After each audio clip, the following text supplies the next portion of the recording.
Boa tarde, amigas e amigos. São 15 horas do dia 9 de abril de 2022.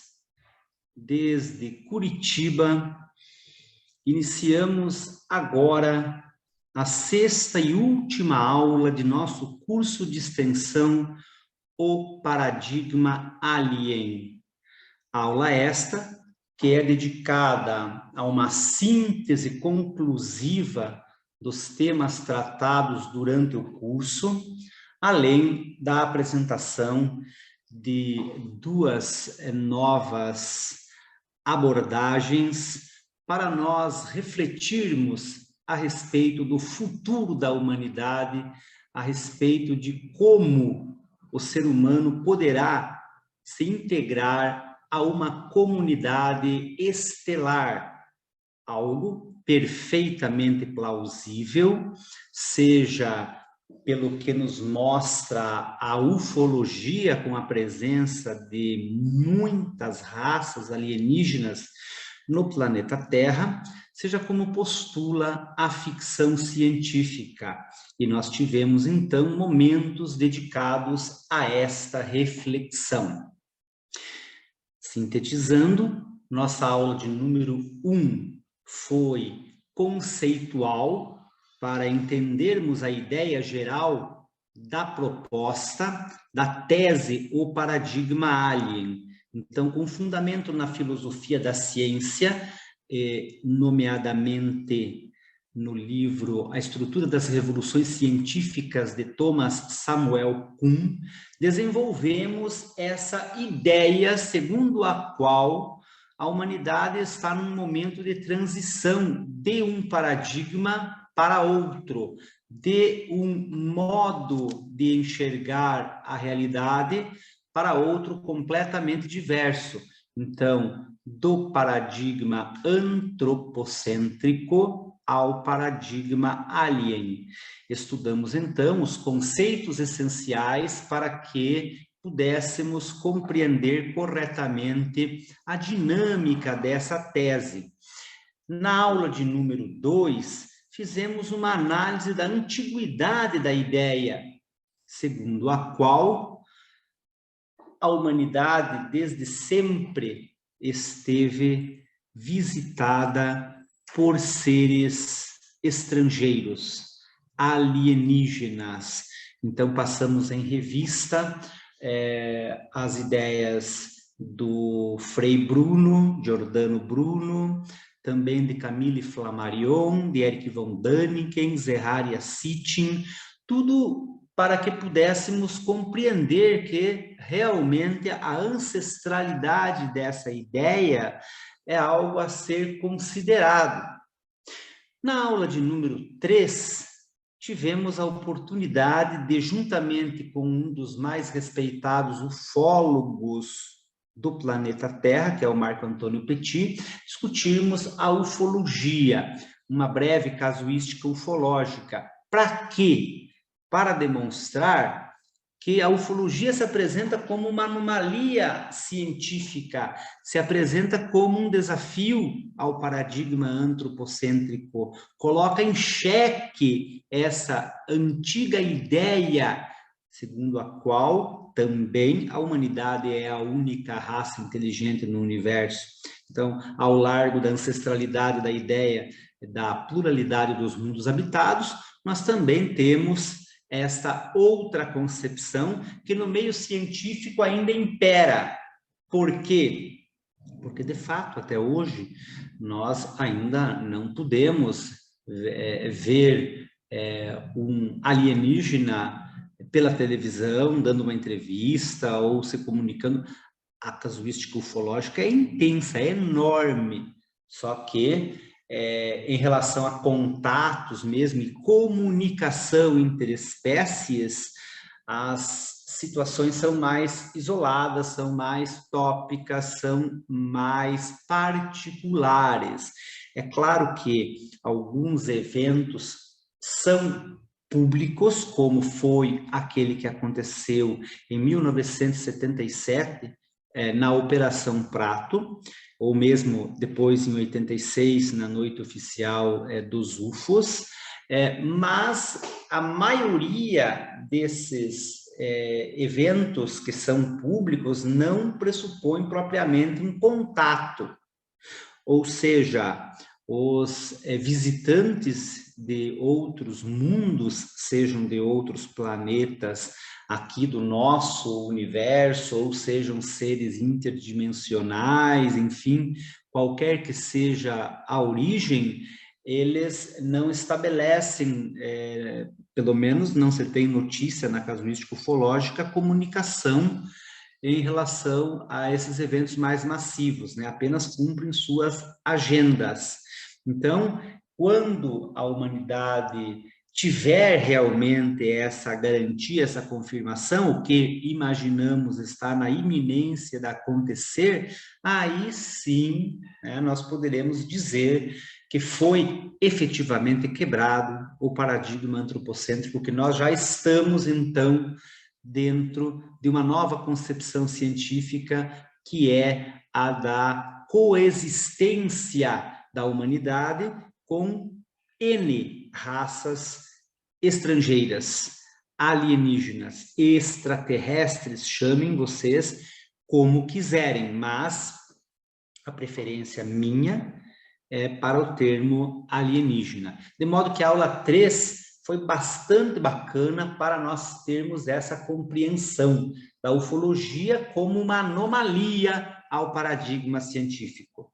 A ufologia representa, então, e a seriedade, a veracidade do fenômeno ufológico é atestada por governos. Nós tivemos oportunidade de fazer também uma referência a isso, principalmente ao relatório do governo dos Estados Unidos a respeito da investigação das UAPs, mesmo nome para OVNIs, para UFOs, né? Os objetos voadores não identificados, ou, como preferem outros, os fenômenos aéreos anômalos, de modo que aí estão e representam um desafio, representam uma anomalia mesmo, que dá lugar à formulação de outras hipóteses. Então, obviamente que a hipótese do nosso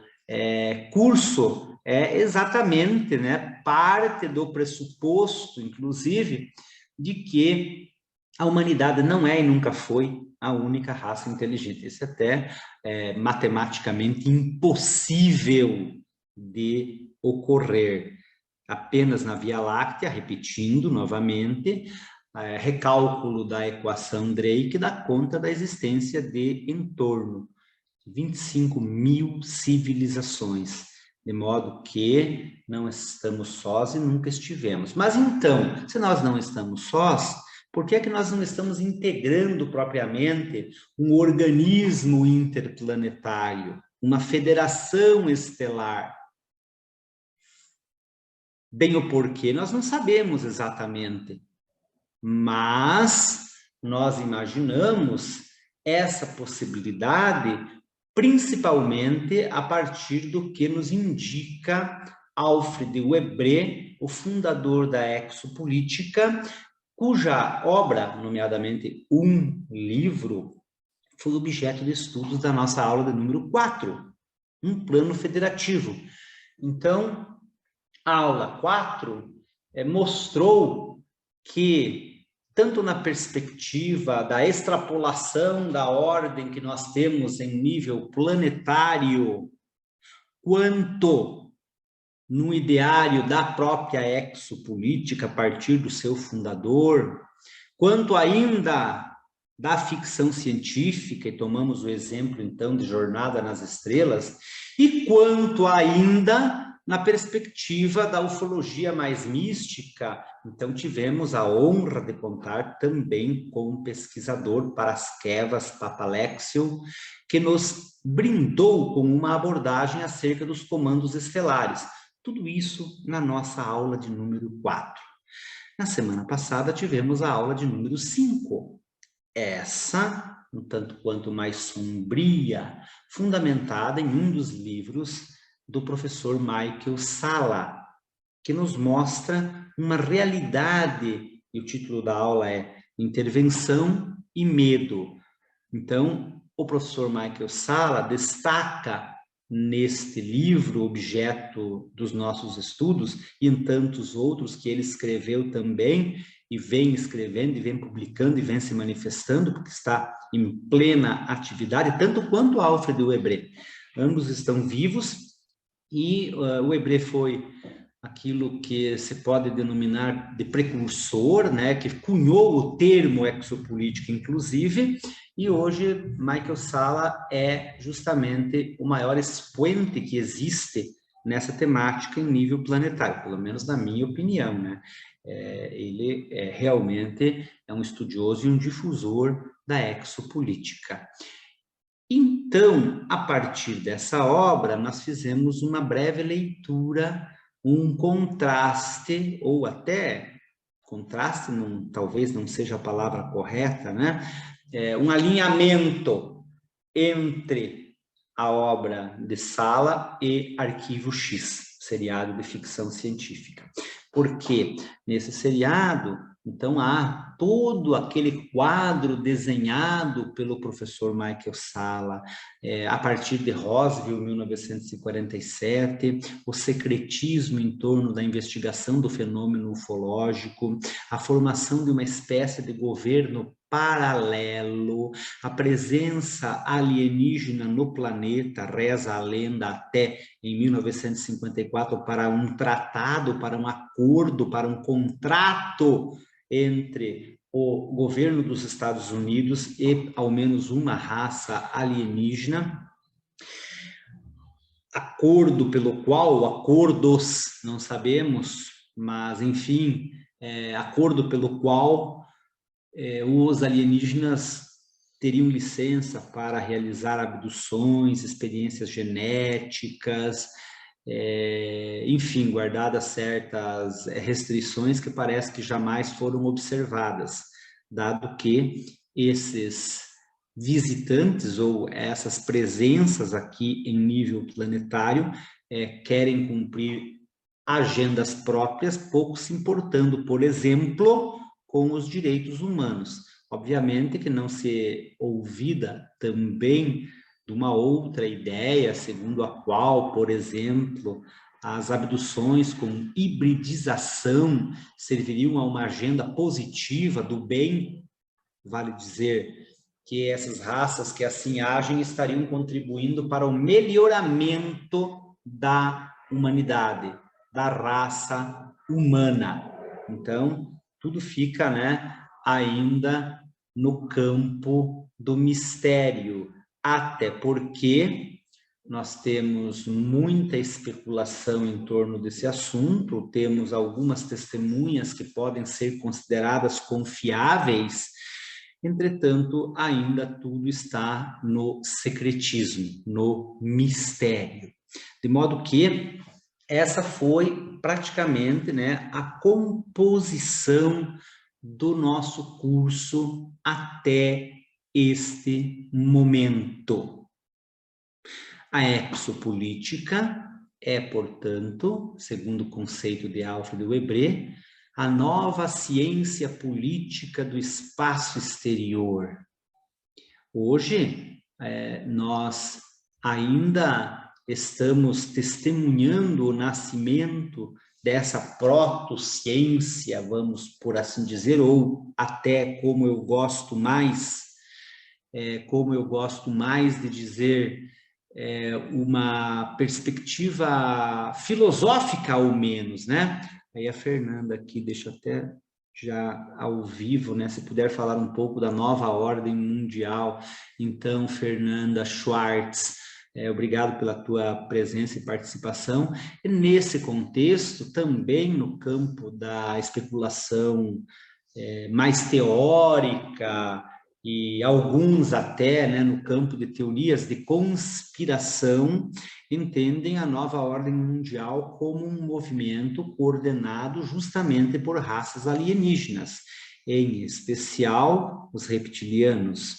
que estariam aí no comando de grandes instituições da humanidade. Essa é uma maneira de ver as coisas, né? Mas eu, embora não descarte essa possibilidade, porque impossível é uma palavra um tanto quanto duvidosa, para dizer pouco, né?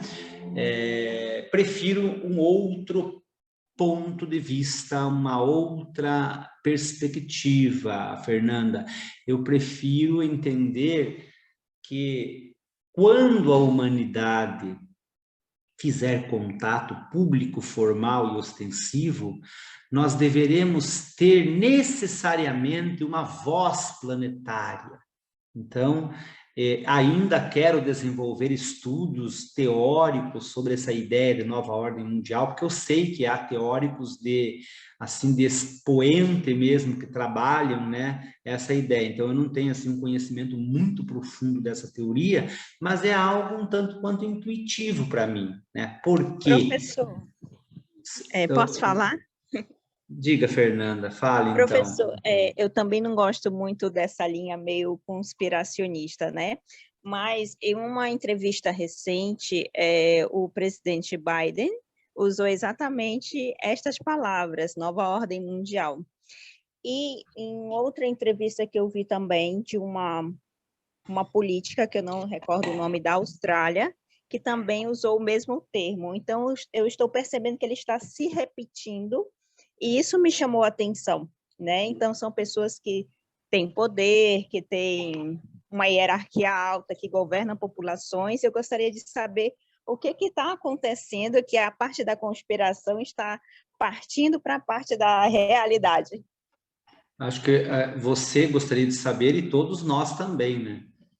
Porque, de fato, eu não sei, né? Eu não sei. Agora, o que eu sei é que essa é uma ideia que poderá ganhar corpo e que talvez até deverá ganhar corpo quando a humanidade precisar estar representada perante uma comunidade interplanetária.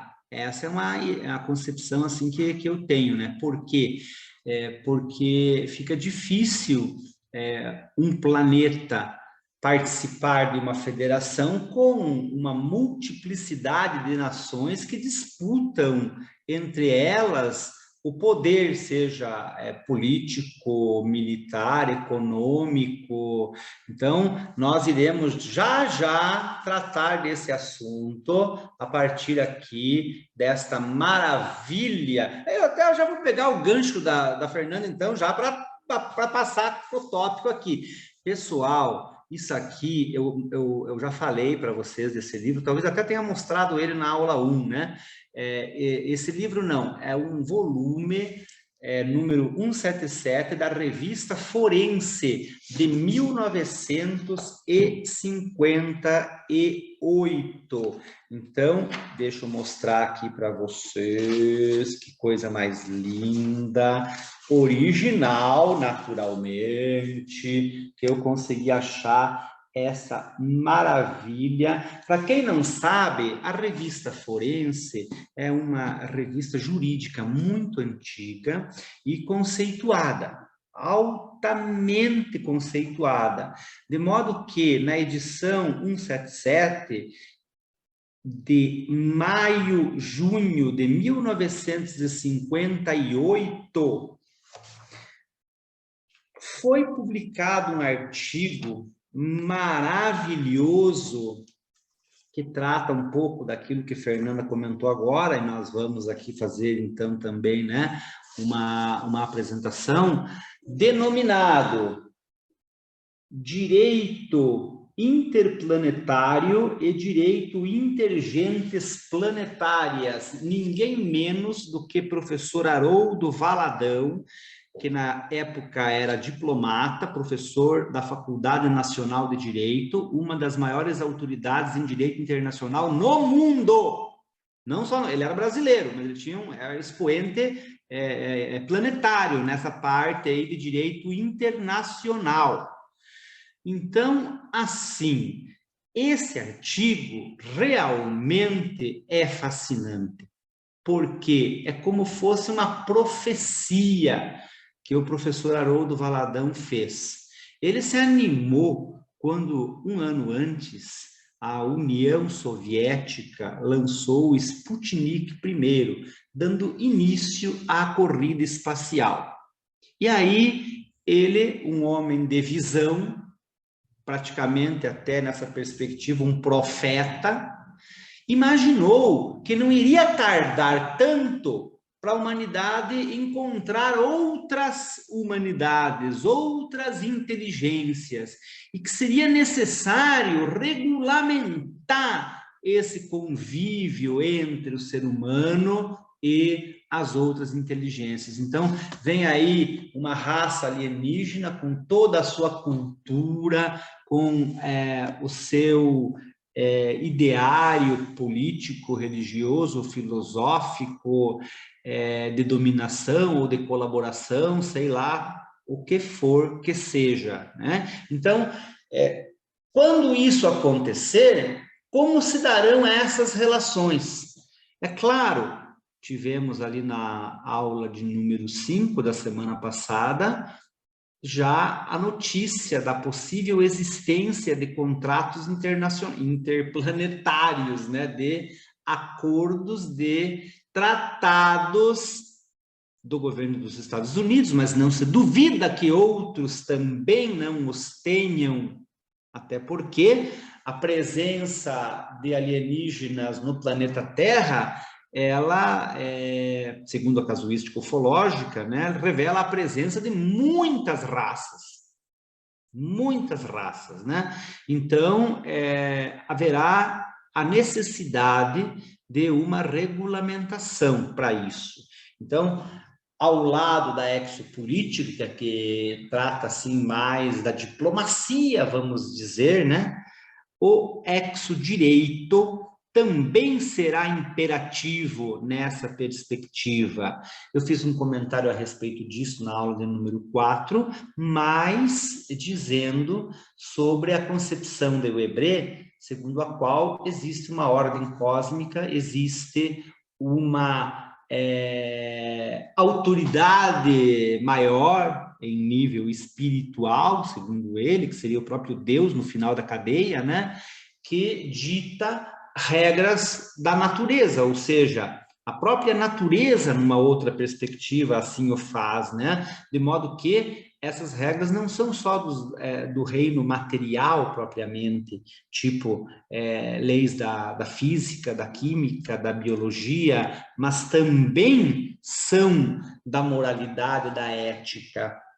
Então, é de se imaginar a existência de uma ética cósmica também.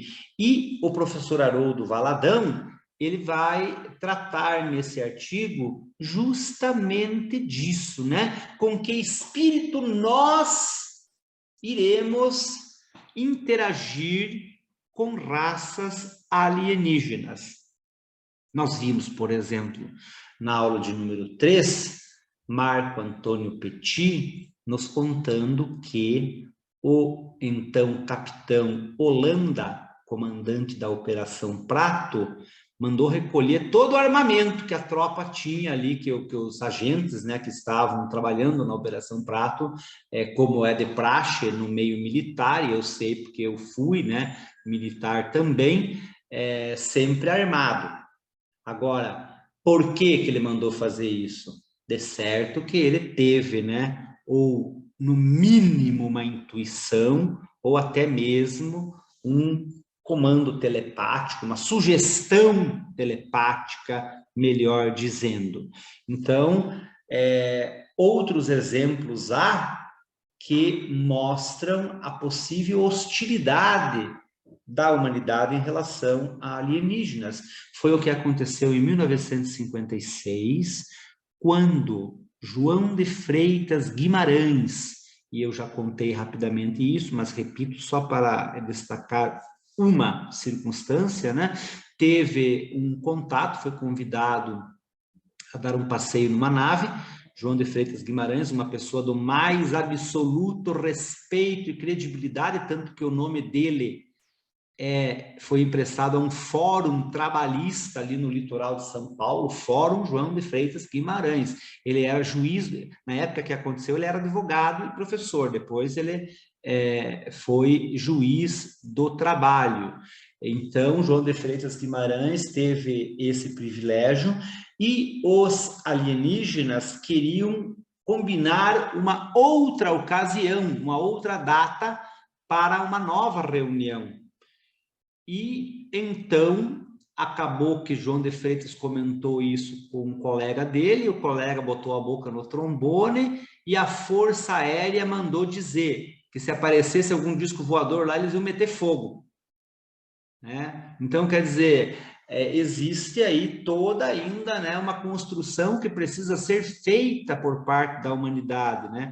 Agora mesmo, a nova divisão das Forças Armadas dos Estados Unidos, né, a Força Espacial, inclusive contraria os tratados de direito internacional sobre direito espacial, que proíbe totalmente a militarização do espaço.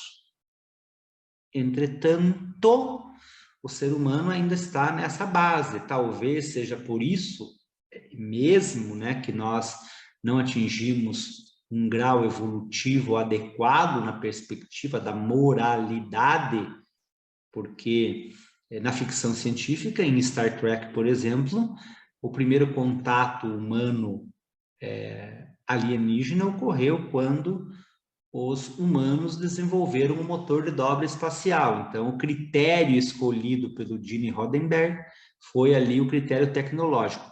Lembrando que Paraskevas nos alertou, e eu também comentei, e até vou mandar no grupo, porque acabei encontrando hoje o arquivo, a pasta onde estão esses artigos.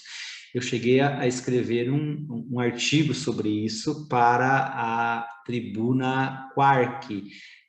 Gene Roddenberry, o autor, ele teve sugestão, supostamente teve, né, sugestão alienígena para escrever a série do jeito que ela está concebida.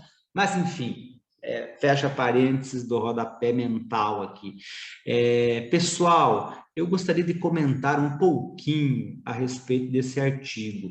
E eu até procurei o artigo aqui nos meus arquivos, digitalizado, mas ainda não encontrei, de forma que, se eu não encontrar, a gente vai dar um jeito em seguida aí de disponibilizar para vocês, nem que seja por fotografia, vamos ver. Mas eu sei que ele está em algum lugar dentro do computador ou em algum outro HD. De qualquer sorte, é o seguinte, pessoal, o professor Haroldo Valadão, então, destaca inicialmente que com o início da jornada espacial, a humanidade deveria pensar num direito interplanetário, partindo do pressuposto que outros mundos são também habitados. Ele partiu dessa concepção. Então, quando ele inicia o tópico chamado direito interplanetário, ele escreve o seguinte: atingindo e dominando o espaço solar, explorando o espaço interplanetário, utilizando-o com foguetes interplanetários e os satélites artificiais, projetando já ilhas e naves interplanetárias e anunciando viagens à Lua, Marte, levanta o homem também novos problemas jurídicos, qual se verificou quando alcançou o espaço aéreo. O que ele está querendo dizer aqui? Que quando surgiu a aviação, foi necessário regulamentar a aviação. Então surgiu o chamado direito aéreo. E agora que o ser humano está indo ao espaço, lá em 1958, será necessário também a humanidade criar um conjunto de regras para disciplinar a sua presença no espaço. O que hoje é o direito espacial. Não existia direito espacial naquela ocasião, em 1958, né? Então ele já teve essa sacada, só que ele chamou de direito interplanetário, ele já foi além, porque o direito espacial todinho é concebido na perspectiva antropocêntrica também. ou seja, o direito espacial prevê regras para que as nações usem o espaço extraplanetário conforme determinados valores, princípios, por exemplo, como eu disse, a proibição da militarização do espaço. E o direito espacial já assentou que espaço inter ou extraplanetário é o que está acima de 100 quilômetros da superfície terrestre. Entre a superfície e 100 quilômetros é direito aéreo. Então, os objetos, né, as aeronaves, os drones, né, então todos têm que se sujeitar às regras de direito aéreo, que tem acordos internacionais também assim estabelecendo. Partiu dali é o espaço exterior, então o direito espacial. Só que o direito espacial é justamente antropocêntrico. Ele não está pressupondo, ele não está tendo, assim, a visão de que pode haver outras civilizações. Então, isso cabe a nós que estamos pesquisando esse assunto, e no meu livro, O Paradigma Alien, que quero lançar em breve, muito breve, eu trato disso também, né? Nós estamos postulando o chamado exodireito, porque exo é de fora. Então, as nossas ciências, elas podem ser espelhadas a partir da aceitação do paradigma alien. Então, aí você vai dizer que existe a política e a exopolítica, né? Que existe a antropologia e a exoantropologia, talvez, né? Mas a nossa conselheira Maria Luísa Barreto, que é antropóloga e doutora, inclusive, por uma renomada universidade europeia, ela trata justamente, né, também da antropologia na perspectiva da interação humano-alienígena. Então, aí nós temos, né, a exobiologia, a arqueologia, e eu até tive a oportunidade de mostrar para vocês. Se não mostrei, lamento, vai ficar para a próxima, né? Um livro, mas depois posso mandar no grupo, porque esse livro está disponível a quem quiser aí em PDF, na rede mundial de computadores, que é um livro patrocinado pela NASA e que trata justamente de assuntos de exo, né? Então, é comunicação alienígena, trata de SETI, então, muito legal. A gente percebe assim que existe todo um contexto de aclimatação, de preparação da humanidade.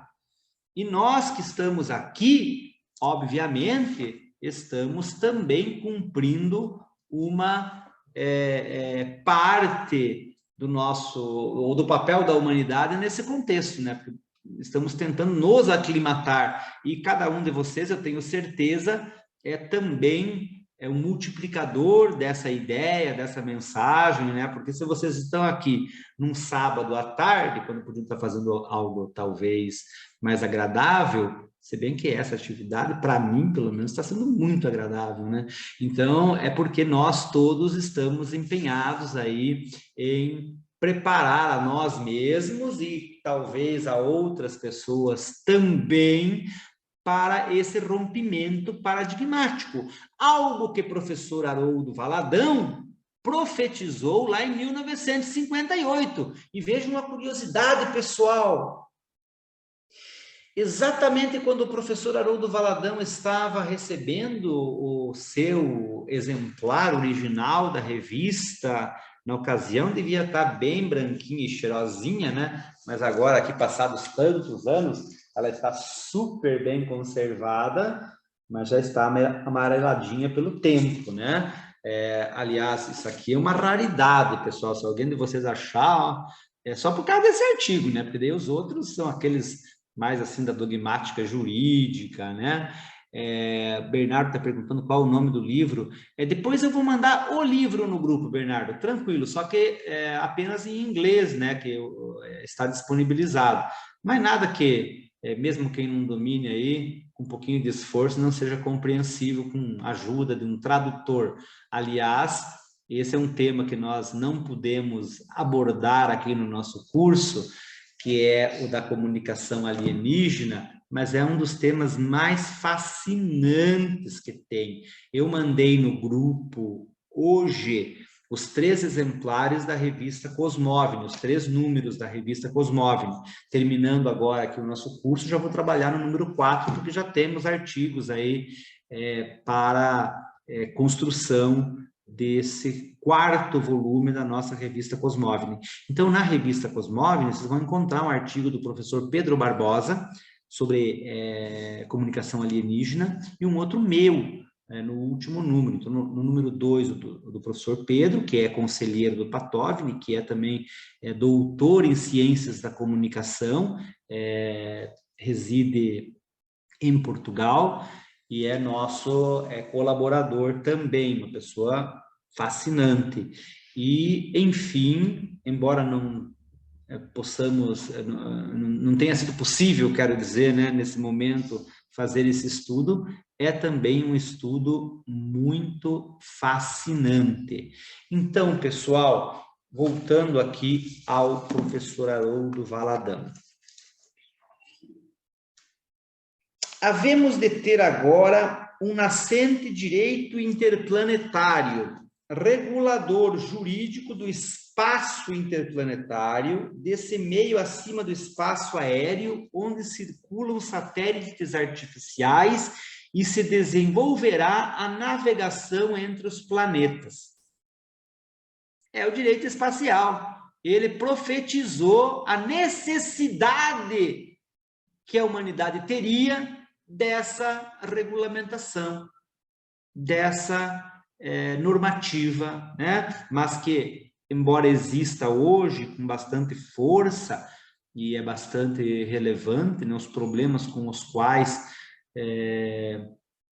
a humanidade se depara em relação à exploração espacial, o lixo espacial é um deles, e talvez o mais grave de todos, né? Mas eu particularmente acredito que no futuro ele deixará de ser problema, o lixo, né? Tal como hoje, mas não a poluição, porque a poluição espacial está aí, os satélites Starlink estão dificultando já hoje a pesquisa astronômica. Tanto que o professor Paulo Sobreira, que é doutor em astronomia, que participou de um dos nossos eventos, Cosmovini, nos fala exatamente disso, né? Que realmente o lixo espacial é um problema gravíssimo, mas também não menos grave é essa poluição, que já está afetando a observação astronômica a partir daqui do planeta Terra. Mas, enfim, aí ele prossegue nessa linha, explicando os porquês do direito interplanetário. Agora vem a parte mais legal. Direito intergentes planetárias. Prestem atenção. Intergentes planetárias. A seguir, com os programas da utilização do espaço interplanetário, com as anunciadas comunicações da Terra com outros planetas e a possibilidade desses serem habitados, surgirá o direito intergentes planetárias. Esse futuro direito irá disciplinar as futuras relações entre os habitantes da Terra e os respectivos grupos humanos com os seres e povos encontrados noutros planetas, com os possíveis selenitas, marcianos, etc. Vejam que fascinante que é isso, pessoal. Isso realmente é algo digno de nota, porque até a Fernanda está comentando, será que ele não teve contato com extraterrestres? Não sei, né? Não sei como ele teve, mas de algum modo ele viu aquilo, ele viu o noticiário sobre o lançamento do Sputnik primeiro e pensou, opa, isso é importante para a humanidade. E já projetou sua mente para o futuro, né? Então, realmente, né, Vejam só a comparação que ele faz. Corresponde, assim, o direito intergentes planetárias ao direito internacional, que também regula relações intergentes entre nações, mas da Terra, entre estados, membros da comunidade internacional dos povos terrestres. Então, o que ele está dizendo aqui? Que nós já temos um modelo de normativa internacional aqui no planeta Terra que pode nos fazer pensar a respeito do direito intergentes planetárias. Ficará, porém, o direito intergentes planetárias acima do direito internacional, assim como esse se situa acima do direito interno nos seus 3 degraus: o direito constitucional, o direito legal e o direito regulamentar. Então, vejam que ideia clara, né? Ele diz, olha, então acima do sistema normativo humano haverá aquilo que hoje nós estamos chamando o exodireito. Aí sim, é um nome diferente, mas para estar alinhado, né, com as chamadas exociências e, no caso específico nosso, sociais. Mas o nome direito intergentes planetárias também é algo inspirador, né, porque ele até puxa esse nome lá da antiguidade romana, então, em latim, ius intergentes planetarum. Os romanos legaram ao Ocidente, dentre muitas outras conquistas, o seu ius civile, o seu direito civil, que era não só aquilo que nós entendemos como direito civil hoje, mas regulamentava, né, toda a vida do cidadão. Era um corpo normativo muito sofisticado, muito eficiente, que inspirou os sistemas ocidentais. Então, até hoje, nós utilizamos conceitos em latim para expressarmos ideias modernas, que algumas delas têm raízes lá no passado distante, né, pessoal? Então, assim, ó, será uma nova e altíssima fonte de normas jurídicas, da lei interna à lei internacional e desta à lei intergentes planetárias. E o futuro direito intergentes planetárias poderá estabelecer novas regras jurídicas que venham a ter efeito não apenas no campo do direito interplanetário, senão ainda noutros ramos do direito, como no direito aéreo, no direito atômico, veja como ele estava já também ligado nisso, né? Direito atômico, e por aí vai, né? Então, ele trata de uma nova terminologia para esse campo incipiente do conhecimento, e em seguida ele escreve sobre o espírito universalista do novíssimo direito. Isso que é legal, pessoal, porque ele vai dizer aqui nessa parte do texto que a humanidade deve se unir em torno de uma única bandeira. Então, vamos colocar em outros termos, numa nova ordem mundial. Né? Um termo bastante positivo, porque, veja, hoje nós não temos uma representação planetária. Temos a ONU, que é dominada ali por alguns atores que ditam suas políticas e decisões. Outras nações menos importantes praticamente têm voz, mas não tem muita vez dentro desse organismo internacional.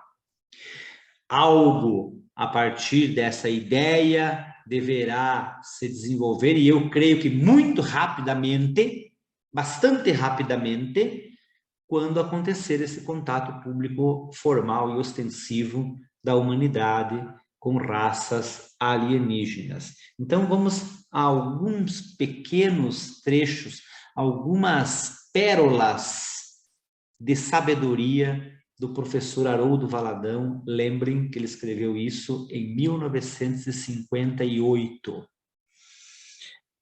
Espírito universalista do novo direito.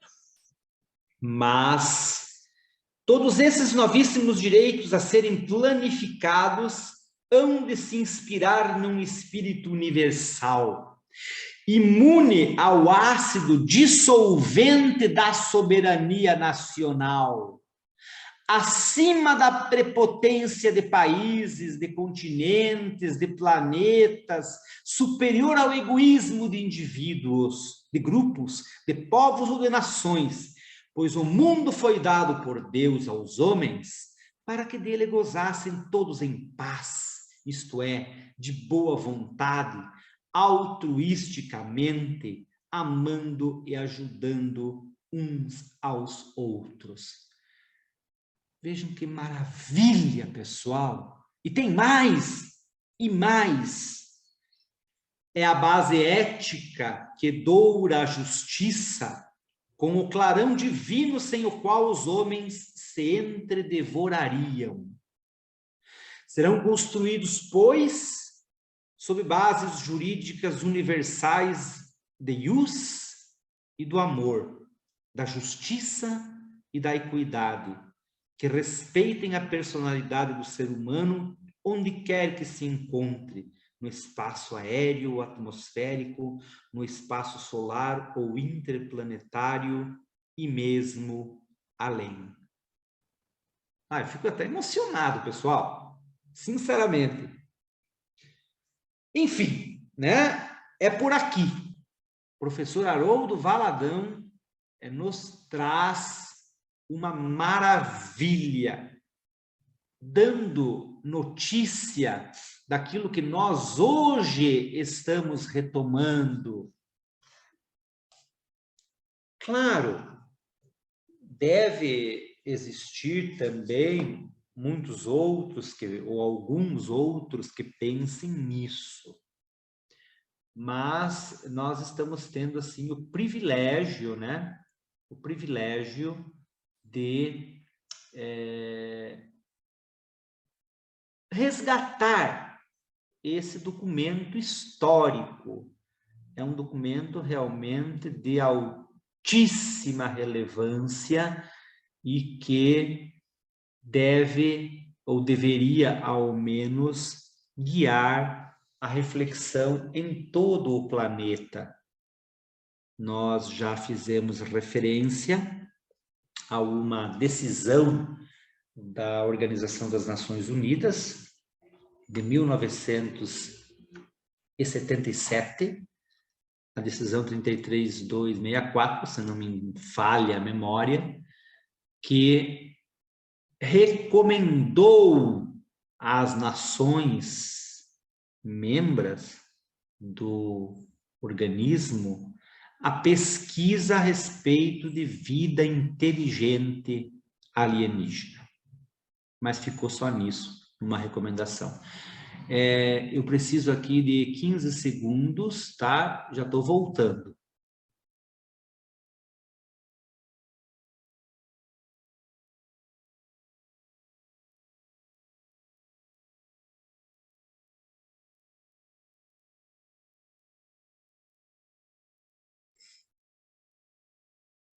Muito bem, pessoal. Então, assim, ó, a gente podia ficar falando aqui muito mais, né, sobre esse texto do professor Haroldo Valadão. Mas eu gostaria apenas de enfatizar, então, que foi uma espécie de profecia que ele fez. É claro que já naquela época existia bastante ficção científica, a casuística ufológica era candente, porque antes eu comecei o raciocínio e não concluí, né? Quando o professor Haroldo Valadão recebia o seu livro, o exemplar da revista, Arthur Berlet estava no planeta Carte, onde permaneceu durante 9 dias. Realmente, e onde teve oportunidade de conhecer detalhadamente ali, né? 9 dias, mas mostraram praticamente tudo para ele. Inclusive, ele pôde partilhar uma refeição com o líder planetário, o filho do Sol. E o relato de Arthur Berlet é algo muito extraordinário, e eu, particularmente, acredito na confiabilidade do mesmo, tanto quanto aquele ocorrido 4 anos antes, em 1954, com Antônio Rossi, que foi levado a outro mundo e também conheceu outra cultura, outros humanoides, fisicamente até um tanto diferentes dos acartianos, porque os acartianos são praticamente iguais aos humanos, com exceção de uma tonalidade muito branca na pele, como no caso do albinismo aqui no planeta. Mas os seres no mundo para onde Antônio Rossi foi levado não quiseram se nominar, tampouco nominar o seu planeta, mas eram seres que viviam todos nus, cuja comunicação era totalmente telepática, cujas pessoas, né, os habitantes do planeta, durante a sua existência, iam mudando de atividades, de trabalho, para que pudessem experimentar toda uma gama vamos dizer assim, de conhecimentos e de experiências, de modo que, igualmente, se trata de algo fascinante, e o prefácio do livro de Antônio Rossi foi escrito, na ocasião, por um general do Exército Brasileiro, de modo que uma pessoa deste galardão não iria emprestar sua credibilidade a um relato furado, tanto quanto o livro de Arthur Berlet está traduzido em várias línguas. Ou seja, o caso desperta interesse em todo o mundo. E no meio, entre os dois ali, em 1956, João de Freitas Guimarães, que embora não tenha sido levado a outro mundo, os alienígenas também telepaticamente apenas o convidaram a dar um rolê pelas imediações do planeta Terra. E ele, como eu já disse, pessoa da mais absoluta credibilidade, e pesquisem aí no YouTube o caso dele, que vocês vão encontrar até mesmo, se eu achar aqui depois eu mando no grupo também, um relato que ele fez, uma palestra que ele deu numa loja maçônica, onde ele conta direitinho a experiência que ele teve. Tudinho. Então, vale a pena.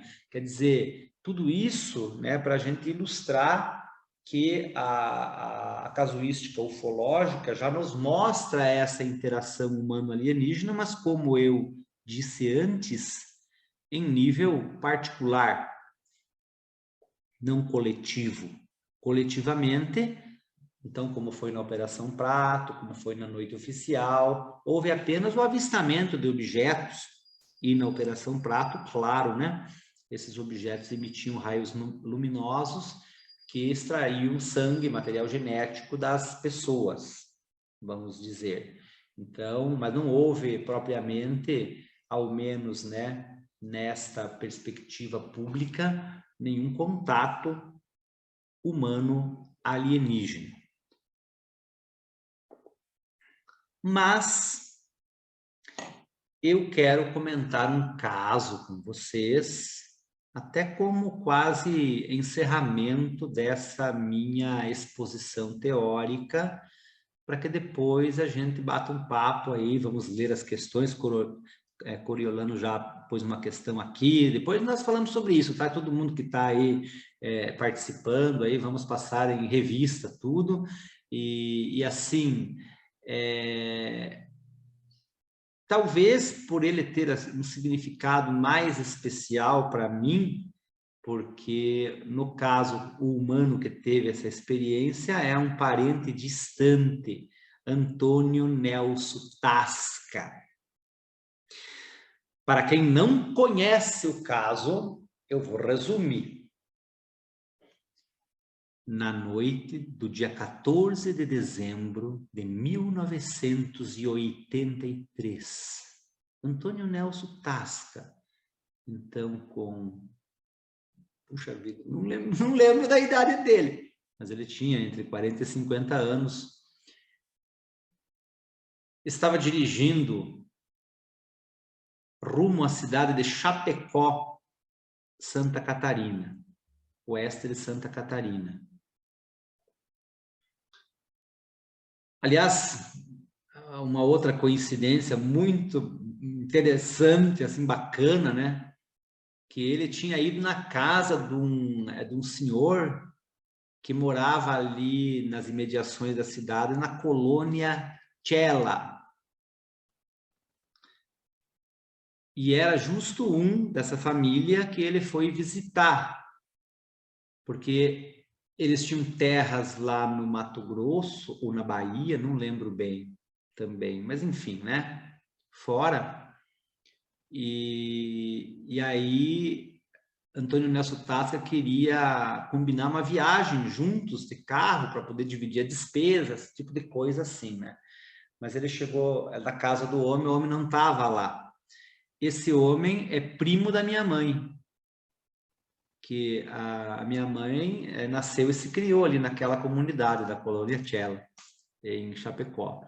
Então, meio que, para mim, né, chama muita atenção isso. Mas vamos lá. Então, estava lá ele dirigindo a sua Brasília, pela rodovia, quando, segundo ele disse, eu acho que até mandei já o caso deles, a entrevista deles no grupo do WhatsApp, mas se eu não mandei, mando de novo, porque é muito bacana, é só procurar também aí no YouTube que vocês vão encontrar, né?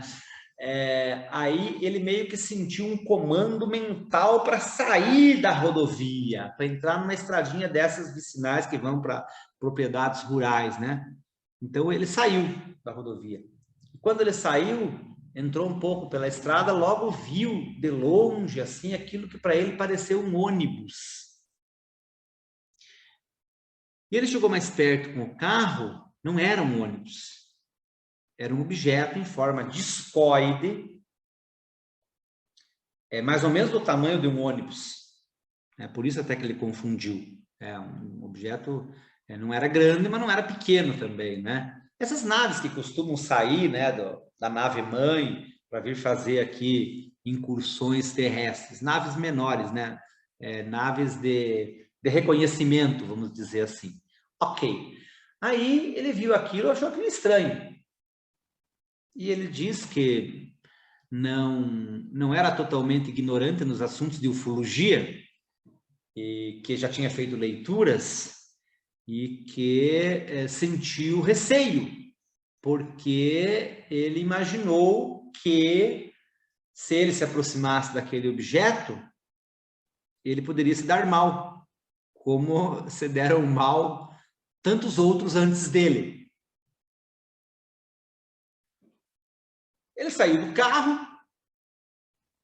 e, de repente, saiu do objeto um raio de luz que o atingiu, uma esteira de luz, e ele acordou deitado, nu, num escuro total, numa sala completamente escura, onde ele não podia ver nada, e ele entrou em desespero, porque ele imaginou que ele tivesse morrido, que tivesse enterrado ele vivo.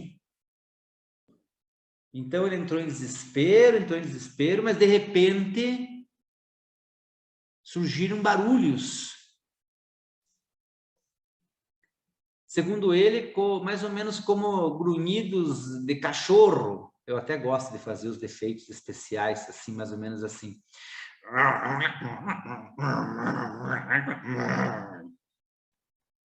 E ele estava deitado e ele percebeu que esses seres que se aproximaram e que faziam essa conversação numa linguagem indecifrável para ele, eram seres baixinhos, pequenos, porque ele estimou mais ou menos a altura, ele vai explicar bem como ele fez esse cálculo e tal.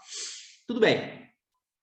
Aí esses seres cutucaram ele e depois saíram. E se fez uma luz. Como em muitos outros casos relatados de abdução, essa luz não tem uma origem específica, um ponto específico de origem, mas ela ilumina todo o ambiente.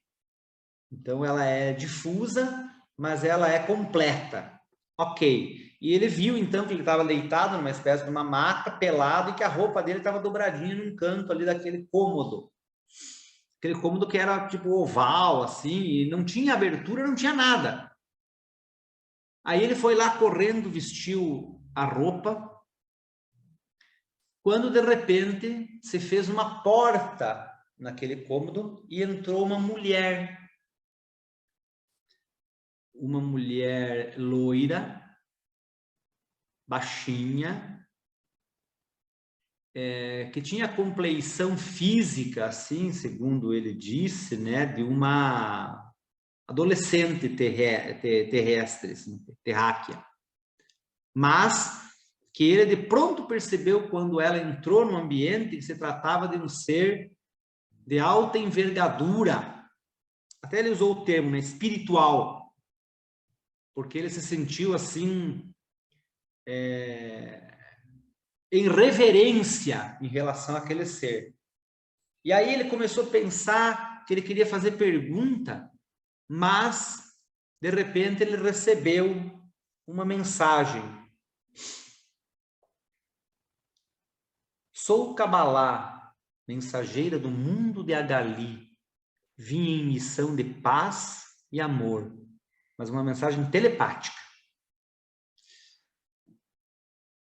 Aí ele ficou perplexo com aquela situação. A mulher estava vestida com uma túnica azul turquesa, e assim ele descreve que se tratava de um ser muito poderoso e que antes mesmo dele formular mentalmente as perguntas, ela já ia dando algumas respostas, mas não todas.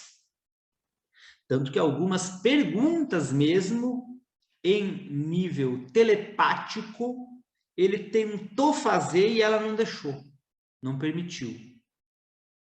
Mas para resumir a história, né, para encurtar aí, porque tem muitos detalhes interessantes, e até um deles, por exemplo, que ele logo imaginou que se ele fosse contar para alguém o que estava acontecendo com ele, ninguém iria acreditar.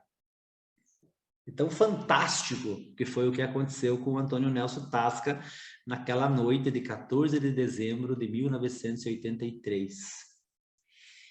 Ele disse, então, que ele sentiu sede e Kabbalah, então, pressionou lá num determinado local daquele ambiente e surgiu um tipo assim de uma bandeja, né, que veio de dentro da parede, com 2 frascos, que um era de água, mas uma água leve, diferente da nossa água, e outro era de um líquido estranho, que depois ele identificou que tinha um gosto mais ou menos de amora branca.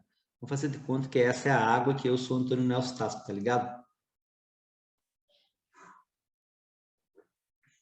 Aí mentalmente, que água gostosa! Aí ela mandou ele beber os 2 frascos. Ele bebeu os 2 frascos. E ele tentou assim meio que esconder um frasco dentro da camisa, porque ele pensou, eu vou levar aqui algum objeto para eu, né, não passar de doidão aí, de maluco, porque daí eu consigo provar, né, alguma coisa, sei lá. Ela, não deixou. Ok. Aí, papo vai, papo vem, ela disse mentalmente a ele, temos 2 missões a cumprir. E ele ficou meio assim, né? Eu sou um... Aí ele mentalizou para ela, mas que tipo de missão eu posso cumprir? Eu sou um cara simples.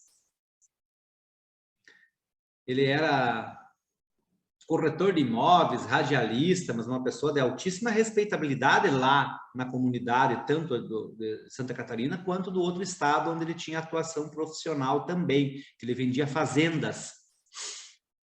Aí ele quis dizer, né, não tenho nada de especial, por que eu? Essa parte eu acho legal. Aí ela respondeu assim, porque você sempre acreditou na minha existência. Porque você sabia que esse encontro aconteceria. Porque você é dotado de mente cósmica. Uau! Aí ele se animou, né? E não é que a primeira parte da missão, para quem sabe, já sabe. Para quem não sabe, vai ficar sabendo agora. Era unir os nossos mundos, a Terra, Gaia, Urântia, e a Gali. Aí alguém perguntou, mas onde que fica a Gali, né? No grupo, agora eu não lembro quem foi que perguntou no grupo do WhatsApp. Foi você, né, Coriolano? Foi você. Desculpa. Eu sinceramente não sei, e acho que nem ele ficou sabendo também, né? Mas, como também a gente não sabe onde fica o planeta Acarte, para onde Arthur Berlet foi levado, né? A gente não sabe onde estão esses mundos, mas eles podem estar relativamente próximos, ou até nem tanto, em relação ao nosso espaço interestelar, ou podem ser também interdimensionais, né? Esses mundos podem existir em uma outra dimensão, e aí a viagem seria diferente em relação àquela que nós imaginamos e que nossos cientistas ficam imaginando também, né? Alguns dizem, mas se existisse alguma civilização alienígena, já teria desaparecido, não teria conseguido chegar nunca até nós, e blá, blá, blá, e blá, blá, blá. Mas isso, claro, né? A gente vê aí o noticiário no dia a dia, nós que participamos de muitos grupos de mídias sociais que divulgam temáticas super interessantes e sérias, respeitáveis. Então, a gente sabe que algo está acontecendo. De modo que, pessoal, não sabemos onde é a Gali, mas sabemos que a primeira parte da missão era unir os nossos mundos. Mas como assim unir os nossos mundos? Nos reinos da antiguidade, quando dois reinos queriam unir forças, como é que eles arranjavam isso? Com uniões, casamentos na época, e principalmente herdeiros, né? Filhos. Então, assim foi Portugal, Espanha e outros tantos reinos que durante séculos ou milênios, talvez, usaram essa metodologia para unir diferentes estados, cidades-estados, tribos e por aí vai, dentro da nossa organização. Então, trocando em miúdos, hibridização, mas não no modelo tradicional. Eu quero dizer, tradicional, sim, aquele da ufologia, né? Que é a coleta do material genético, né? Por meio de ferramentas, para depois fertilização in vitro, para depois, né? Justamente a gestação, que não raro é interrompida prematuramente, e as mães são então separadas dos seus filhos. Isso nos mostra aí uma série de referências dentro da ufologia e também da ficção científica. Eu até recomendei bem no início do curso o filme Intruders, que mostra um pouquinho disso, né? Que foi produzido com base em depoimentos de pessoas que viveram experiências dessa natureza. Então, no caso do Antônio Nelson Tasca, foi ato sexual mesmo. Ela o convidou a tanto, dizendo que isso seria muito importante. E ele não vacilou e disse que sentiu um vigor como de há muito não sentia. E eu fico imaginando, então, que aquele outro frasco pudesse ser o tipo de um Viagra, assim, a Galiano, alguma coisa assim, que o bicho ficou ali, ó. Mas ele disse que foi fugaz. Foi um ato fugaz. Não foi duradouro. E, tão logo terminado o ato, ela já mentalizou que dali nasceriam 2 filhos e verbalizou uma única palavra. Verbalizou, ela falou. Amor. Como se ela quisesse dizer em português, amor. E logo em seguida, ela até deu o nome das crianças. Mada e Madana. Puxa vida, fiquei devendo para vocês a exposição aqui da imagem, mas eu vou mandar no grupo depois. O Rafael Amorim, que é ilustrador da revista UFO, fez uma montagem para mim, na qual eu estou ladeado pelas minhas primas, Mada e Madana. São parecidas com Fernanda Pires, são parecidas com você, Fernanda, Mada e Madana, tão lindas quanto você. Então, assim, pessoal, realmente foi bacana, né, lembrar desse primeiro momento e saber da existência de seres que, de alguma maneira, já unificaram, já uniram os nossos mundos. E que em algum momento poderão voltar para noticiar a evolução dessa experiência de união, que não é nada mais, nada menos do que a famosa hibridização, né? A mescla da genética humana com a genética de alguma outra raça. De modo que, cumprida a primeira fase, ela logo disse que iria transmitir a ele uma mensagem para que ele retransmitisse a todos os povos da Terra. Essa mensagem eu já mandei no grupo do WhatsApp para vocês. Quem teve oportunidade de ver já, ou quem já conhecia, né, pode atestar a profundidade, né, a amplitude ao mesmo tempo, a relevância, a atualidade, até por que não dizer, das palavras do mundo de Agali, que não sei onde fica, não, para todos os povos da Terra. Já aí a gente nota uma diferença, né? Do mundo de Agali é uma voz para todos os povos da Terra. São muitas vozes.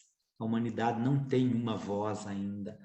O professor Haroldo Valadão, eu não li esse trecho, mas ele diz, né, que as nações da Terra devem se unir sob uma só bandeira, porque assim o ácido dissolvente da soberania nacional vai dar lugar a essa ética, a essa possibilidade de o ser humano estar em convívio pacífico, harmonioso com outras inteligências. É claro que a gente pode imaginar que não é tudo pacífico e harmonioso, né? Que os conflitos devem existir, que os conflitos são parte inerente da natureza mesma. Os próprios corpos celestes se chocam, se fundem. Enfim, a natureza é violenta. Mas isso, obviamente, num plano evolutivo e principalmente desmaterializado, ou seja, um plano mais mental, ou então espiritual, por que não dizer, embora aqui eu use já, né, reitero nesse último momento do nosso curso, a ideia de que não existe propriamente, né, o sobrenatural. O que existe é o nosso desconhecimento a respeito da natureza. Então, aquilo que se chama mundo espiritual é algo integrante, inerente à natureza. E se é assim, sendo a ciência, né, o conhecimento a respeito da natureza, a ciência haverá de chegar lá, né? Nós haveremos de ter essa compreensão de que tudo é regido por leis naturais e que as regras nossas de convivência aqui entre nós mesmos e nossas com outros seres, conforme postulou o professor Haroldo Valadão, são regras necessárias à nossa contingência biológica, né? A nossa existência nessa dimensão espaço-temporal, porque para além dela, e nós mesmos estamos sujeitos a ela, mesmo aqui e agora, né? Existe uma ordem cósmica, existe um justnaturalismo, e, obviamente, todo o conjunto da natureza vai se guiar por essa normativa. Então, nós podemos aí dizer, partindo do conceito de Baruch de Spinoza, a respeito da divindade, o próprio cosmos é a divindade consciente, de modo que ele próprio decreta e ele próprio segue suas próprias leis. Vejam, então, que é algo a pensarmos. Voltando aqui à mensagem do mundo de Agali para todos os povos da terra. Antônio Nelson Tasca contestou de imediato. Ele não precisava dizer, né? É só pensar que ela já captava aquela mensagem. Então ele pensou assim: mas a minha memória é péssima. Eu não vou conseguir lembrar exatamente da mensagem para poder divulgar a todos os povos da terra. E aí ela, de pronto, disse: não se preocupe. E apertou um novo painel invisível, sei lá, né? Também não chegamos a tal detalhamento, mas o fato é que saiu de novo, né? Mesmo esquema, né? Meio que foi como se formando ali uma bandeja e em cima dela tinha aquilo que era parecido com uma tiara. Uma tiara de pôr de cabelo que, né? O pessoal usa bastante, especialmente as mulheres e as meninas. Então, assim, mas os homens também, obviamente. Aqueles que têm cabelo, que eu, por exemplo, não preciso usar tiara, nem pente, o que é uma vantagem até para quem não tem cabelo, né? Mas, enfim, aí ela colocou a tiara nele e passou a transmitir a mensagem. Transmitiu uma vez, transmitiu 2 vezes, e ela disse: agora você nunca mais vai esquecer. Então eu quero acreditar que essa tiara era uma espécie de estimulador neural ou de amplificador das ondas telepáticas que fixavam, né, esse conhecimento ali numa parte do cérebro, de modo que a pessoa realmente daí não poderia mais esquecer, e ele nunca mais esqueceu mesmo.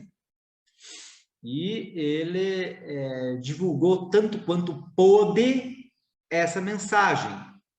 E agora, por alguma circunstância...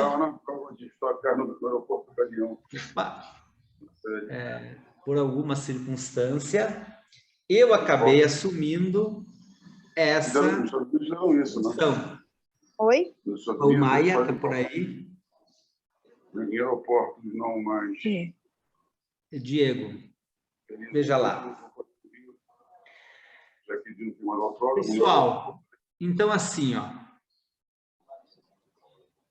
Isso aí está lá índio, os caras uma hora do outro. Opa, câmbio. Aparentemente. Espera aí.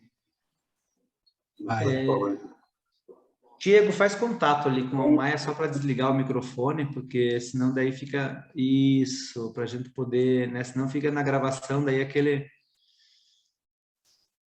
ruído fica ruim, né? Porque a mensagem é tão maravilhosa e importante que nós devemos mentalizar bem a respeito do seu conteúdo. E eu assumi essa missão de divulgar a mensagem a todos os povos da Terra. Lembrando, é claro, que Antônio Nelson Tasca escreveu um livro, Um Homem Marcado por ETs, que está disponível a quem quiser adquirir ali junto à loja da revista UFO, que foi a revista UFO quem editou esse livro, né? Então, eu tenho um e outro exemplar, mas quem tiver interesse poderá adquirir esse livro. E também, se quiser só entender na essência, em resumo, o que aconteceu, basta ver a entrevista que o Antônio Nelson Tasca prestou a Marco Antônio Petit e ao Claudeir Covo. Essa entrevista por ocasião da participação de um evento onde Antônio Nelson Tasca veio a Curitiba falar sobre sua experiência. Então, é bastante interessante, bastante legal. Eu vou tomar a liberdade, então, de ler e fazer alguns breves comentários a respeito dessa mensagem que o primo distante Antônio Nelson Tasca recebeu para divulgar a todos os povos da Terra. Advertência da mensageira Cabalá do mundo de Agali para todos os povos da Terra. É preciso que sejam imediatamente desativadas as armas de guerra, capazes de acabar com qualquer espécie de vida aqui existente. Além de toda a sua apavorante e mortífera devastação, uma guerra nuclear total colocará a Terra fora de sua rota celeste e causará graves distúrbios à vida de mundos vizinhos, alguns em dimensões que o homem terrestre ainda desconhece. É preciso que sejam abolidas as dominações políticas, econômicas e financeiras de nações sobre nações. O imperialismo contraria o direito de igualdade dos povos e se constitui numa nova e solerte modalidade de escravização. Percebam, então, que sacada! E nós, hoje, precisamos retomar essa advertência, porque ela é muito atual, bastante atual. Basta ver que não é só ali na Europa, Rússia e Ucrânia, né? Há muitos outros focos de dominações políticas, econômicas, financeiras, militares de nações sobre nações. Então, Cabalá inicia sua advertência nesse sentido.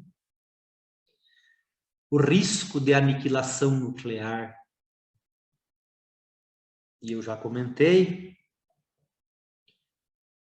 que os acartianos só estão de olho nisso acontecer, uma guerra nuclear total para tomarem nosso planeta pacificamente e se nós não demos conta de cuidar, então eles vêm aqui e tomam conta. Ou então, que na casuística ufológica, várias são as situações nas quais entidades a bordo de artefatos, ou esses por inteligência artificial que seja, não sei também, né? Desativaram armas nucleares. De modo que, agora mesmo vem Rússia dizer aí que, né, o botão vermelho está ali. Se a Rússia sofrer uma ameaça existencial, poderá, então, lançar mão de armas nucleares. Vejam que, embora a Guerra Fria tenha terminado e a ameaça mais tensa, né, que teve o seu clímax ali em 1962, quando a União Soviética estava instalando armas em Cuba. Então, passou, mas não sei. Agora você vê aí esse teatro de guerra, que nós não sabemos qual desfecho terá. Mas agora, notem vocês o seguinte, nesse contexto da mensagem aqui. Por que a preocupação de alienígenas em relação à nossa aniquilação? Porque está escrito aqui, ó. Além de toda a sua apavorante e mortífera devastação aqui no planeta, causará graves distúrbios à vida de mundos vizinhos. Porque a explosão nuclear ela pode, né, afetar, quiçá, até outras dimensões. Não sabemos, mas a advertência é firme nesse sentido, né? Então aqui Kabbalah está nos dizendo, ou os agalianos estão nos advertindo, que para nós crescermos como sociedade, nós devemos, primeiro, tomar cuidado para não nos aniquilarmos e não prejudicarmos a vida em mundos vizinhos. Segundo, que aqui entre nós precisamos acabar com as dominações. O imperialismo contraria o direito de igualdade dos povos e se constitui numa nova e solerte modalidade de escravização. Vejam só que reflexão profunda. Alguém pode dizer, esse cara inventou isso, né? Então, vamos dar parabéns para ele se ele inventou isso, né? É que nem quem faz os agroglifos. Isso aí é coisa de piazada que vai fazer lá, pô, tem que dar realmente um prêmio, né? Porque todas as características físio-bioquímicas, eletromagnéticas encontradas no agroglifo, poxa, mas quem são esses gênios aí que fazem isso da humanidade? Não são humanos. Existe até uma tese de que é a própria natureza que os faz, né? Mas voltando, né? Não é sobre isso a mensagem de Agali para o planeta Terra. Segunda parte, segundo bloco. Esse bloco é importante, bem importante. É preciso que sejam preservadas a essência da vida humana e as suas funções naturais de reprodução. Em estrelas próximas e noutras inatingíveis ao homem atual, a vida surgiu do sopro do eterno Espírito Criador de todas as coisas, Deus, razão pela qual não deve ser objeto de experiências imponderáveis, porque estas terminarão em desastre genético irreversível. É preciso que, dentro do mais rigoroso critério de justiça e moral, com vistas para a solução dos problemas sociais resultantes da proliferação humana desordenada, sejam instituídos órgãos que, por vias científicas naturais, planejem e executem programas de controle populacional e de melhoramentos biológicos do ser humano. Capito? Algo realmente muito sério. Muito sério. Porque, de fato, nós temos já no planeta Terra, e mesmo no Brasil, temos legislação sobre experiências genéticas em seres humanos. Então, o que é que a mensagem inicia dizendo, né? Vamos preservar as funções naturais de reprodução. Porque em estrelas, porque em outros mundos ele não disse isso, né? Mas ele quis dizer, porque aqui, ó, experiências imponderáveis terminarão em desastre genético irreversível. Dentro da ufologia, nós encontramos a tese segundo a qual a própria hibridização se deve à necessidade genética de certas raças que, por conta de clonagem sucessiva, acabou degenerando o seu material genético. Então, talvez, né, algo nesse sentido, a Gali esteja a advertir a humanidade. Agora vejam que, na segunda parte do bloco aqui, a questão do controle populacional e do melhoramento biológico, né? Então, aqui não deu para entender muito bem se uma certa intervenção genética até um determinado ponto seria eticamente aceitável, e essa é uma discussão que nós temos aqui no planeta nesse momento também, né? Porque melhoramentos biológicos, na ficção científica esse argumento é muito utilizado. Muito, né? Então, mesmo no Arquivo X nós encontramos os super soldados, ou então em Jornada nas Estrelas, né? Nós encontramos, por exemplo, lá no início da série, a ira de Khan. Khan era um dos humanos melhorados geneticamente e comandava um grupo de rebeldes super-humanos que acabou sendo exilado a outro planeta. Aí, num dos filmes, a Enterprise vai acabar aportando nesse planeta e vai ter problema, né? Porque são super soldados. E a humanidade teria, então, desistido, né? Proibido completamente essa eugenia, vamos dizer assim, né? Mas, enfim, essa é uma ideia que está presente na mensagem de Gali para os povos da Terra, inclusive a advertência de controle populacional. Por quê? Vejam vocês que lá em Acarte, segundo o relato de Arthur Berlet, seu visitante, o maior problema do planeta é a superpopulação. É o maior problema que o planeta tem.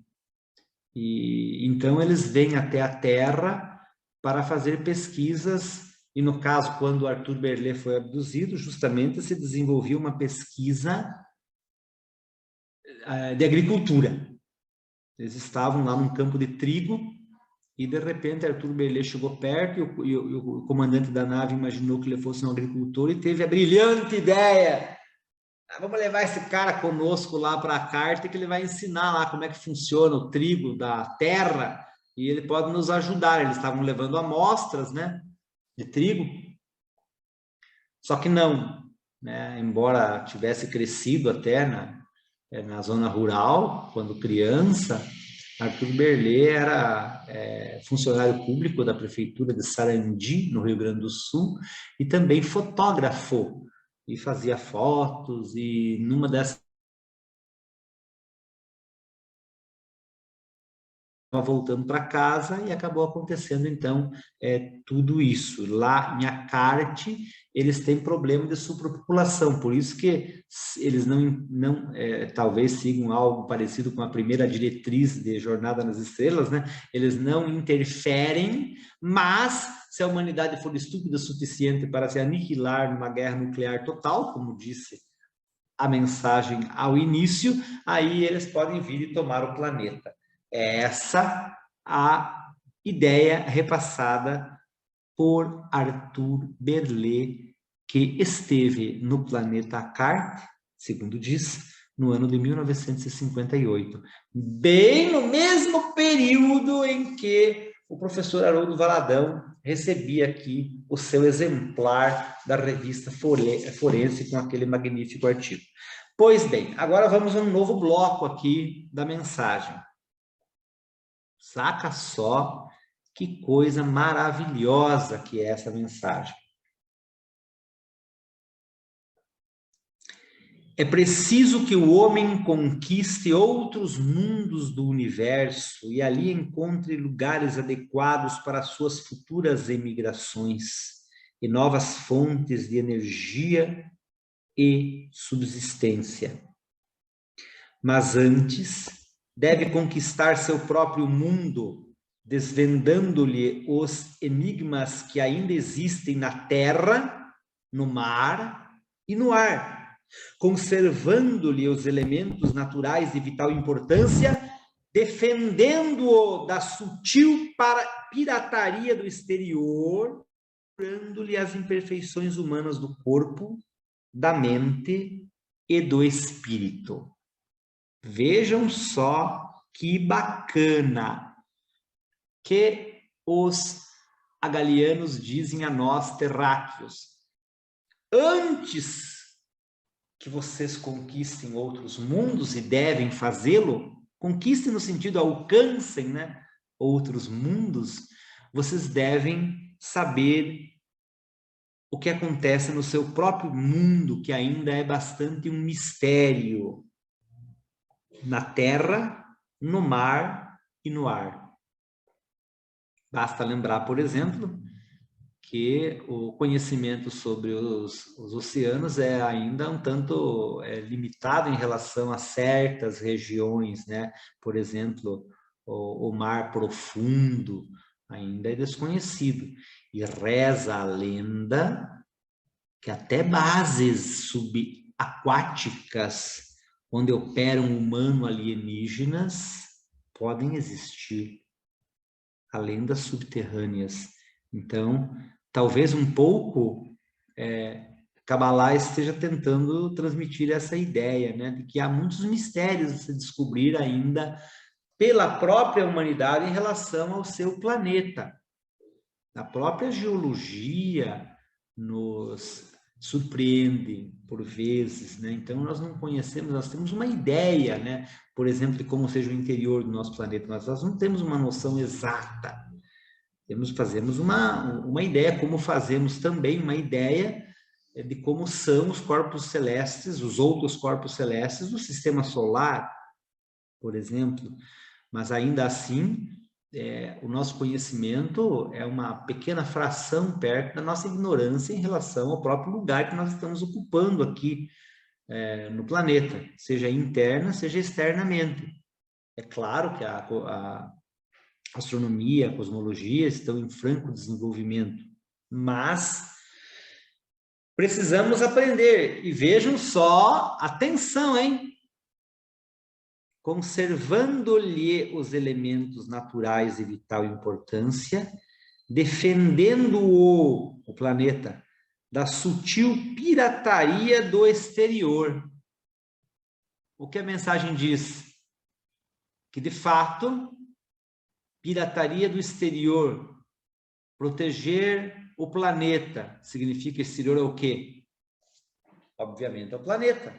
Então, aqui a advertência nos chama a atenção para essa possibilidade de alienígenas se aproveitarem de alguma maneira, né, do nosso planeta. E a exploração mineral ou outro interesse qualquer que os tragam aqui para cumprir uma ou outra agenda, nem todas, segundo a mensagem, são positivas, né? Existe a pirataria do exterior. Agora, é preciso que, atendidas estas exortações, a humanidade esteja preparada para o período de extraordinários acontecimentos de que a Terra será palco dentro de pouco tempo. Os eventos serão prenunciados por estranhas manifestações telúricas e sinais celestes de magnífico esplendor e inquietante beleza. Desde que não seja, né, um meteoro, né? Nossa, que bonito! Aquele meme, né? Aí o dinossauro olha para o outro e diz, uma estrela cadente, faça um pedido. Ah, eu quero que se acabe tudo. Para eles não é que se acabou, então, nessa brincadeirinha. Até brincadeirinha, né? Talvez não muito bom gosto, né? Mas é que me veio na cabeça agora aqui. Enfim, desde que não seja isso, né? Esses sinais de magnífico esplendor. Mas vamos lá. Agora vem uma parte muito linda, hein, gente? Então, desde que tudo isso aconteça, mestres da suma sabedoria tornarão a vir à terra. Renovarão ensinamentos maravilhosos e ajudarão a estabelecer nova sociedade política. Nascerá o paraíso terrestre pleno de luz e amor. Então vejam que aqui está também Fernanda Schwartz, a nova ordem mundial. Né?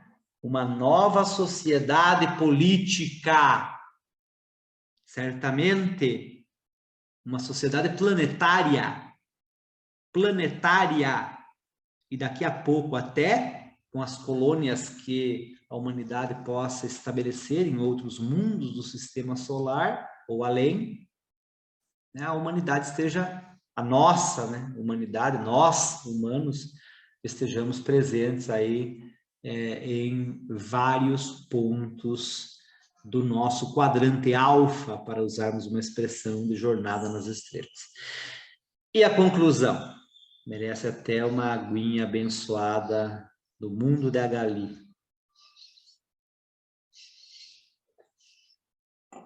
Então,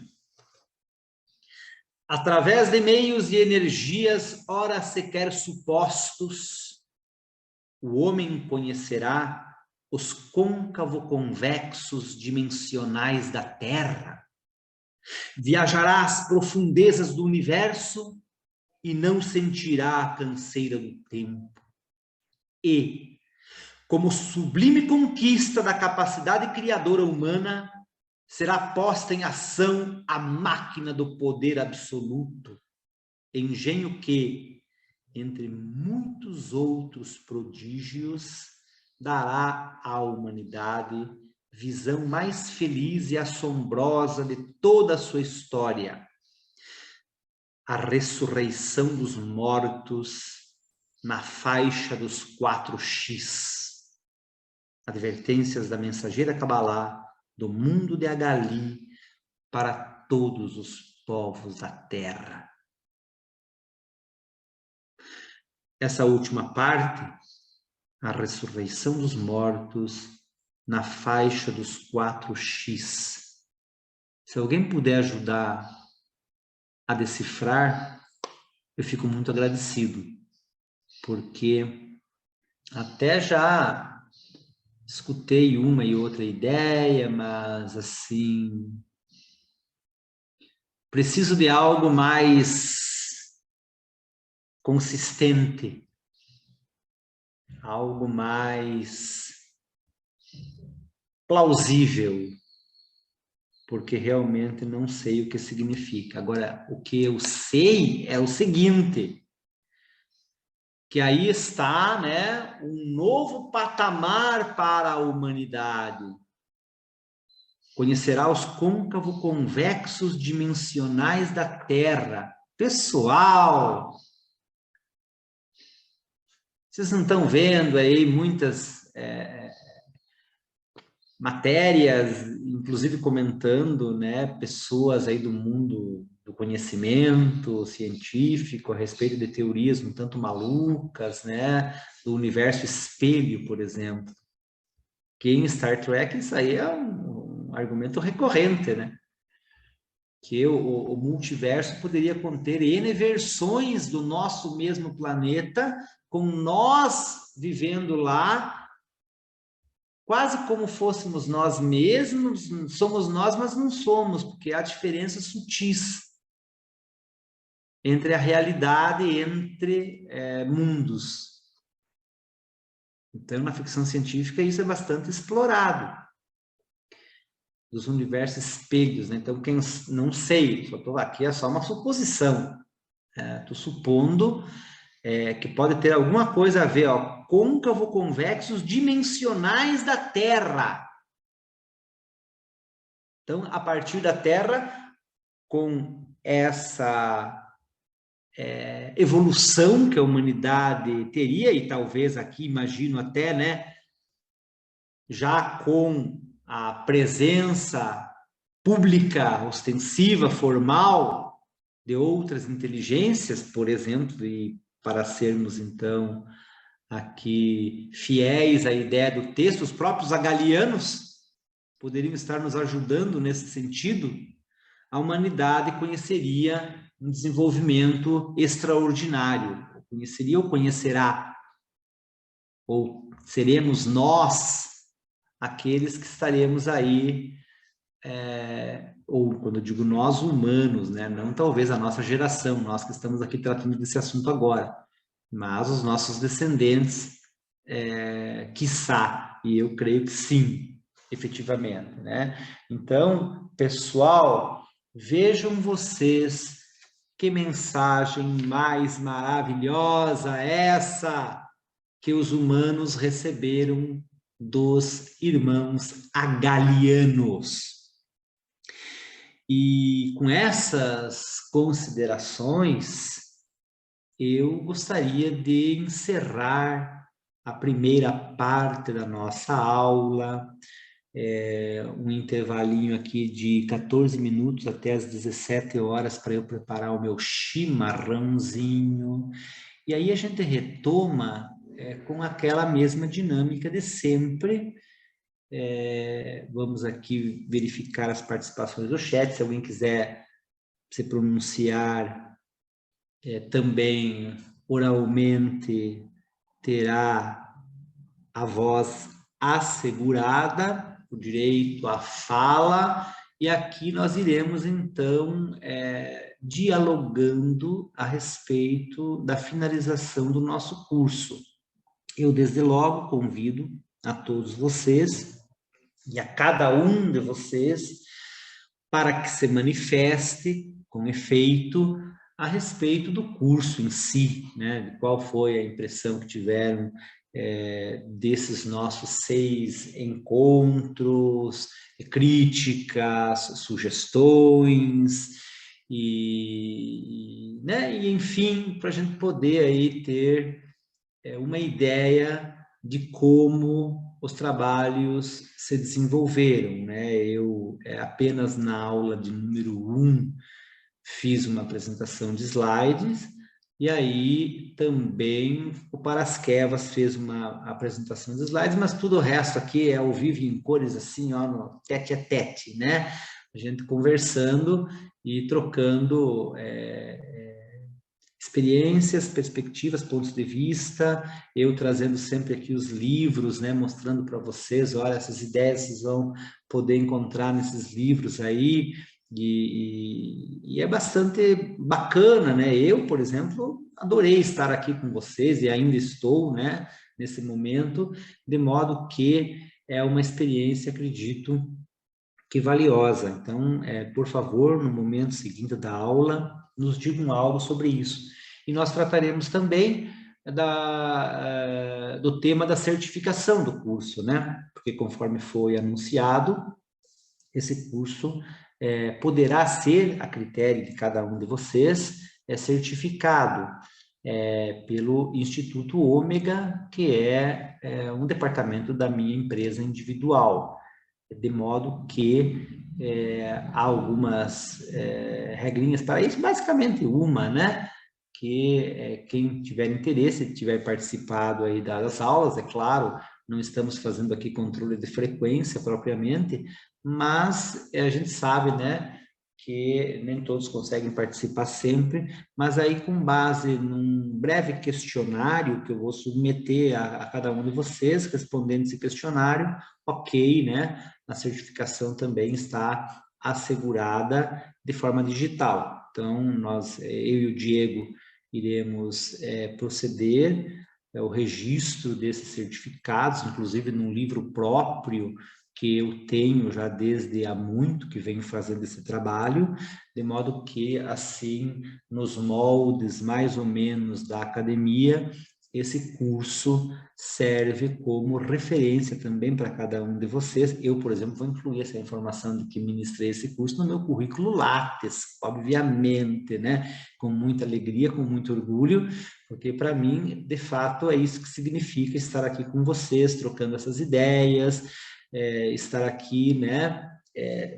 Crescendo como pessoa também, individualmente, para mim é um fato, porque eu penso naquilo que devo partilhar, naquilo que é mais relevante, pertinente, às vezes até o exótico, inusitado, mas sempre, né, numa perspectiva assim de seriedade, e também fazendo referência às picaretagens, porque falei uma vez ou outra sobre isso, né, que dentro desse contexto que nós estamos trabalhando aqui, dentro desses temas que nós estamos abordando, a gente encontra também pessoas que querem se aproveitar do semelhante, que querem até dar golpes, né? Ou então, às vezes, que mistificam de forma exacerbada, assim, como dizíamos antigamente, né? Ficam viajando na maionese, né? Então, não é bem essa a nossa abordagem. Espero que nunca seja, né? Que a gente possa aí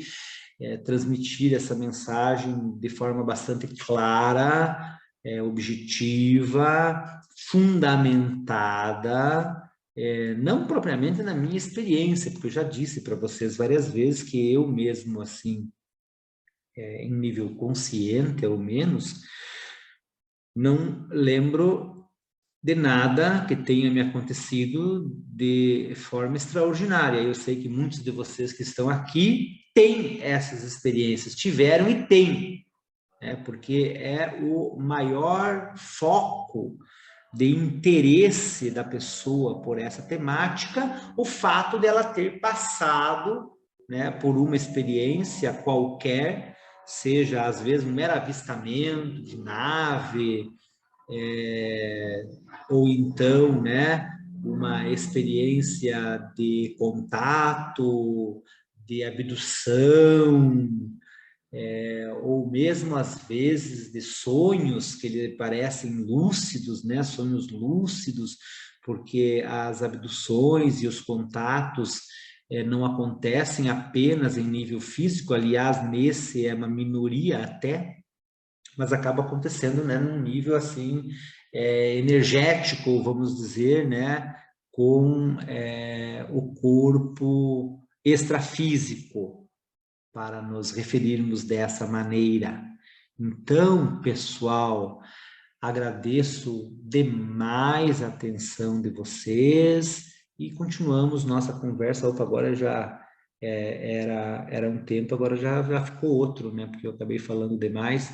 Então, vamos fazer aí uns 15 minutinhos de intervalo, deixa eu ver. São 16 horas e 53 minutos. Então, às 17 horas e 10 minutos a gente retoma aqui, tá bom, pessoal? Muito obrigado mesmo. Lembrando que a segunda parte do nosso encontro não será divulgado, então aquilo que nós tratamos até agora vai compor aquela aula que nós vamos publicar, ok? E a outra parte, embora seja gravada para meu acervo particular, nós não vamos divulgar justamente para permitir que vocês se manifestem com a máxima liberdade, que vocês contem suas experiências, que vocês, né, enfim, possam se expressar sem receio de que, né, amanhã ou depois eu vou estar expondo isso, não, né? Embora talvez um e outro depoimento aí que vocês derem e com o devido consentimento, né, a respeito do curso, a gente possa fazer depois uma publicação mais para mostrar para as pessoas, né, a impressão que os participantes do curso tiveram a respeito deles, mas isso, claro, né, eventualmente e com um consentimento expresso de cada um. Então, fiquem tranquilos que, como fizemos em relação às 5 aulas anteriores, que estão todas publicadas, Em relação a essa, também seguiremos a mesma metodologia. Muito obrigado e deixo a todos que estão nos vendo aqui ao vivo, junto conosco, tanto quanto a todos aqueles que no futuro tomarem contato, né, com esta exposição, os mais sinceros votos de vida longa e próspera. Até daqui a pouco, pessoal!